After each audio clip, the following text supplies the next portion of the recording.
Hello everybody, how are you doing today? This is Majid Miza, your English teacher. I hope you are enjoying good health and I wish you a life full of health. Well, I have started a series of spoken English lecture on YouTube and I'm sure that this video will be very beneficial and useful for you and your dream of speaking good English will come true. बिल्कुल आपका ये dream पूरा होगा अगर आप अपने इस mission पर डटे रहे। रोज़ाना कम से कम आधा घंटा दें। सिर्फ आधा घंटा देने से अगर आप 4 से 6 माह में रोज़ाना आधा घंटा देते हैं तो आप इंग्लिश बोलने के काबिल हो जाएंगे और आपने इंग्लिश बोलना शुरू कर देनी है। Well, without wasting our time, let's jump to our lecture number 2. And the topic of today lecture is the use of there. मैंने आपको बताना है कि there का इस्तेमाल हम कहाँ करते हैं, किन सिचुएशन पर करते हैं, कहाँ कहाँ हम देर का एक्सप्रेशन यूज करते हैं लिखते हुए और बोलते हुए। So let's start and here we go. बिस्मिल्लाहिर्रहमानिर्रहीम। Lecture number 2, content vocabulary. इसका लेक्चर अपलोड हो चुका है। डेली यूज फ्रेजेस, इसका भी लेक्चर अपलोड किया जा चुका है। यूज़ ऑफ देयर इस वीडियो लेक्चर में हम करेंगे और लास्ट वन कंटेंट है कन्वर्सेशन, ये नेक्स्ट वीडियो लेक्चर में अपलोड होगा। तो आज हम यूज़ ऑफ देयर कर रहे हैं। देयर के 6 यूजेस हैं, चलिए उनको वन बाय वन डिस्कस करते हैं।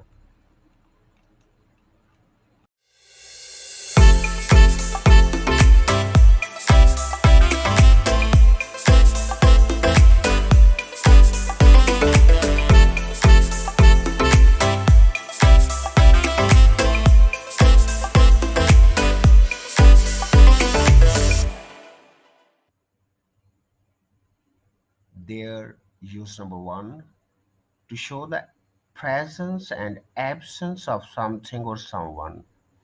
Presence कहते हैं मौजूदगी और absence कहते हैं गैर मौजूदगी। Something किसी चीज़ की, someone किसी शख्स की।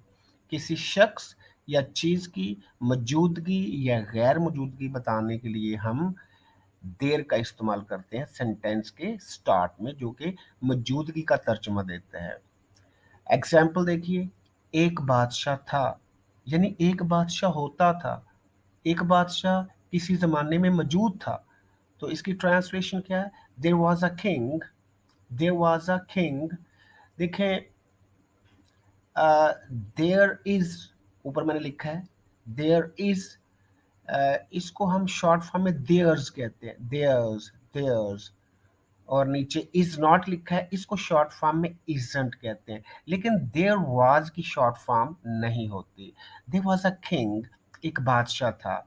सेकंड एग्जांपल देखिए, छत पर एक बिल्ली है। There's a cat on the roof. There's, देखिए देयर इज को हम देयर्स कहेंगे। There's a cat on the roof, छत पर एक बिल्ली है। नेक्स्ट एग्जांपल देखें, छत पर बिल्ली नहीं है। अगर हमने इसका नेगेटिव बनाना हो तो हम इजंट, इज नॉट को हम शॉर्ट फॉर्म में इजंट बोलते हैं और लिखते हैं। There isn't a cat on the roof, there isn't a cat on the roof, there isn't a cat on the roof. छत पर बिल्ली नहीं है। अब अगर इसका इंटेरोगेटिव करना हो, क्या छत पर बिल्ली है, तो हम इज को सेंटेंस के स्टार्ट में ले जाएंगे। Is there a cat on the roof, is there a cat on the roof, is there cat on the roof. कुछ और एग्जाम्पल देखें। करीब में एक पार्क है। कोई आपसे कहता है करीब में एक पार्क है या करीब एक पार्क है, यानी कि मौजूद है। तो हम करेंगे इसकी translation, there is a park nearby. There is a park nearby, करीब में एक पार्क है। अगली एग्जाम्पल देखें, करीब में पार्क नहीं है। अगर कोई कहता है करीब पार्क नहीं है, तो इसका क्या करेंगे हम English? There isn't a park nearby, there isn't a park nearby, करीब में पार्क नहीं है।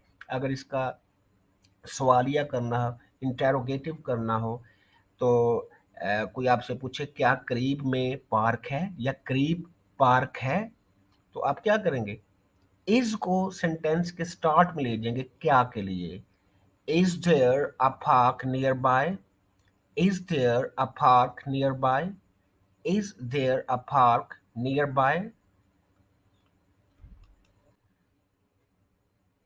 Use number two, to introduce a place or location, किसी को किसी जगह या पॉइंट या एरिया के बारे में बताना। प्लेस जगह को कहते हैं, लोकेशन का मतलब भी वैसे जगह ही होता है, लेकिन कोई खास पॉइंट या कोई एरिया के बारे में बताना। मसलन, मैं वहां जाना चाहता हूँ, I want to go there, I want to go there, मैं वहां जाना चाहता हूँ। देखें, यहाँ देयर सेंटेंस के एंड पर आया है। जब देयर सेंटेंस के एंड पर आए तो उसका मतलब होता है वहां। तो जो हमने देर का पिछली स्लाइड में यूज नंबर 1 किया है, उसमें देर सेंटेंस के स्टार्ट में था, तो वहां उसका मतलब वहां नहीं था। वहां उसका मतलब था किसी चीज या जगह या शख्स की मौजूदगी या गैर मौजूदगी के बारे में बताना। तो यहाँ देर का मतलब है वहां। देखिए, मैंने इस एग्जाम्पल को आई वाना गो देयर के साथ भी लिखा है, आई वाना गो देयर। वांट टू की शॉर्ट फॉर्म वाना है, वाना। आई वाना गो देयर, मैं वहां जाना चाहता हूँ। नेक्स्ट एग्जाम्पल देखें, वो वहां रहती है, she lives over there, she lives over there. हम इसको ये भी कह सकते हैं, शी लिव्स देयर, वो वहां रहती है। लेकिन जब हमने किसी को हाथ के इशारे से बताना हो ना, जैसे ये पिक्चर देखें मैंने लगाई है, मसलन ये बच्चे को उसका बाप बता रहा है कि ओवर देयर, कि उधर उधर कोई चीज दिखा रहा है।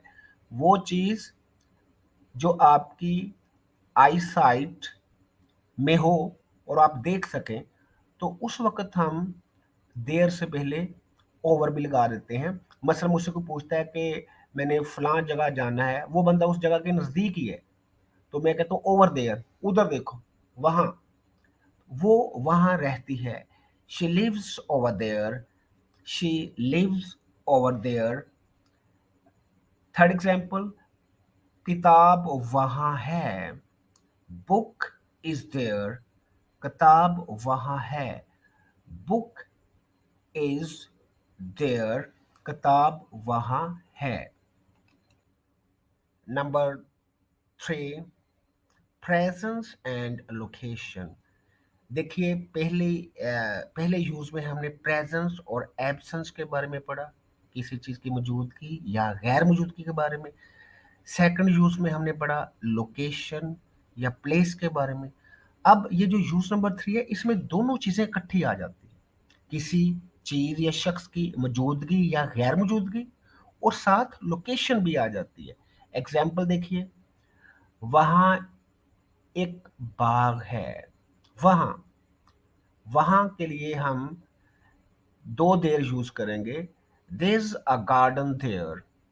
एंड वाला देर वहां का तर्जमा दे रहा है, और पहले वाला देर मौजूदगी का तर्जमा दे रहा है। There's a garden there, there, there is की short form there's, there's a garden there, वहां एक बाग है।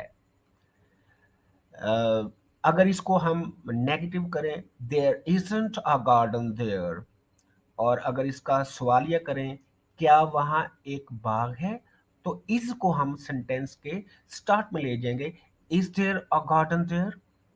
एग्जाम्पल नंबर 2 देखिए, वहां एक दुकान थी, there was a shop there, वहां एक दुकान थी, there was a shop there. देखिए, यहाँ पर देयर वॉज की शॉर्ट फॉर्म मैंने नहीं लिखी, क्योंकि देयर वॉज की शॉर्ट फॉर्म नहीं होती, लेकिन देयर इज की होती है, देयर्स। एग्जाम्पल नंबर 3 देखिए, वहां एक आदमी था जो जादू के करतब दिखा रहा था, वहां एक आदमी था जो जादू के करतब दिखा रहा था। तो ये जो वहां आया है, इसके लिए एक देर का हम यूज करेंगे एंड पे, और दूसरा देर मौजूदगी के लिए। देखें, there was a man over there, वहां एक आदमी था, ये इशारा करके कह रहा है कि वहां पर एक आदमी था, परफॉर्मिंग मैजिक ट्रिक्स, जो जादू के करतब दिखा रहा था, यानी कि परफॉर्म कर रहा था। There was a man over there performing magic tricks. Number 4, to convey a sense of completion, success and satisfaction। इसका मतलब है कि जब आपने कोई काम मुकम्मल कर लिया है, आपको किसी काम में कामयाबी मिल गई है, या आपकी तसल्ली हो गई, आप सेटिस्फाइड हो गए हैं किसी चीज़ के बारे में, तो आप उस वक्त खुशी से देर का एक्सप्रेशन करते हैं। मसलन एग्जांपल देखें, there's I finished it, wow, कमाल हो गया, मैंने ये काम खत्म कर लिया है। तो देर यहाँ पर यानी कि एक्साइटमेंट का एक्सप्रेशन है, देर यानी कि वाओ, कमाल हो गया, क्या बात है, मैंने ये काम खत्म कर लिया। सेकंड एग्जांपल देखें, there's I figured it out. Figure out का मतलब होता है किसी मसले को हल करना या किसी बात को समझ जाना। There I figure it out, देखिए आईव मैंने ऊपर लिखा है, देखिए I have is equal to I've, यानी कि शॉर्ट फॉर्म में आई हैव को आईव पढ़ते हैं और ऐसे ही लिखते हैं जैसे लिखा हुआ है। और फिर देखिए, there's I figured it out, कमाल हो गया, मैंने इस मसले को हल कर लिया है या समझ लिया है। एग्जाम्पल नंबर 3 देखें, देयर इट्स फिक्स्ड, यानी कोई काम कर रहे थे, किसी मसले में उलझे हुए थे या कोई चीज़ रिपेयर कर रहे थे, तो आपने वो चीज़ फिक्स कर ली, उसको ठीक कर लिया, उसको मरम्मत कर लिया, तो फिर भी आप खुशी से एक्सप्रेस करते हैं, देयर इट्स फिक्स्ड, कि ये काम हो चुका है, मैंने इसकी मरम्मत कर ली है। तो ये देर का यहाँ पर एक्सप्रेशन एक्साइटमेंट के लिए है, जब कोई कामयाबी मिलती है या किसी काम को आप मुकम्मल कर लेते हैं।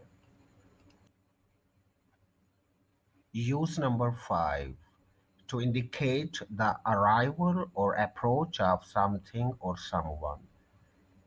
इंडिकेट बताना, अराइवल किसी का आना, अराइवल और अप्रोच एक ही मतलब है, किसी की आमद या आना। अब समथिंग और समवन, कोई शख्स या कोई चीज आए, तो आप कहते हैं ना, लो बस आ गई, लो वो आ गया, लो उसका जिक्र ही कर रहे थे वो आ गया।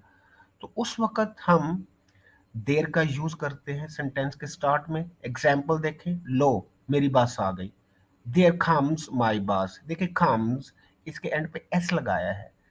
खा एक चीज आए या ज्यादा आए, आपने यहाँ पर कम्स ही लगाना है, सिंगुलर हो या प्लूरल हो। देयर कम्स माई बस, लो मेरी बस आ गई। इसी तरह सेकंड एग्जाम्पल देखिए, लो वो आ गया, there comes he, there comes he. अब एग्जाम्पल नंबर 3 देखें, लो बेल बज गई। बाद दफा स्टूडेंट ब्रेक में बिजी होते हैं, फिर अचानक कहते हैं, लो बेल बज गई, चलो क्लास में। देयर रिंग्स द बेल, बजना, रिंग, और उसके साथ हमने एस लगाया, क्योंकि कम्स, रिंग्स, जो भी यहाँ पर वर्ड हो उसके साथ हमने एस लगाना है। देयर रिंग्स द बेल, लो बेल बज गई। देयर का यूज नंबर 6 और ये लास्ट यूज है। क्या है ये use? To console someone. Console का मतलब होता है तसल्ली देना, समवन किसी को। एग्जाम्पल देखें, देयर देयर काम डाउन, बस बस पुरस्कून हो जाओ, काम डाउन पुरस्कून होना। और देयर देयर का यहाँ पर मतलब होगा बस बस, हौसला हौसला। हम बातें करते वक्त क्या नहीं देते, हौसला यार हौसला करो, या बस बस रोना नहीं है। तो उस वक्त भी हम दो दफा देयर देयर का यूज करते हैं। मसलन, देयर देयर काम डाउन, बस बस पुरस्कून हो जाओ। Example number 2, there there stop weeping, बस बस रोना बंद करो। Example number 3, there there don't worry, बस बस परेशान मत हो। तो इसके साथ ही यूज़ ऑफ देयर का एंड हुआ। मुझे उम्मीद है आपने तवज्जो से सुना होगा और आप इसकी प्रैक्टिस करेंगे। अब अगली स्लाइड्स में मैं आपको असाइनमेंट एक देने लगा हूँ। उसमें मैंने कुछ उर्दू में सेंटेंसेस लिखे हैं, आपने उनकी इंग्लिश करनी है। और हो सके तो वो व्हाट्सएप मेरा नंबर लेसन के स्टार्ट में दिया गया है, तो आप व्हाट्सएप भी कर सकते हैं एक्सरसाइज को। तो मैं वो चेक करके अगर कोई उसमें मिस्टेक्स हुई तो आपको बता दूंगा, तो आप इसकी ज़रूर प्रैक्टिस कीजिएगा। Assignment, translate into English. यहाँ कुछ सेंटेंसेस दिए गए हैं, उनकी आपने इंग्लिश करनी है। नंबर वन, वहाँ एक बड़ा मकान है। नंबर टू, वहाँ एक सड़क है। नंबर थ्री, वहाँ कोई मस्जिद है। देखिए यहाँ पर क्या नहीं लगा हुआ, लेकिन स्टाइल सवाल यही है।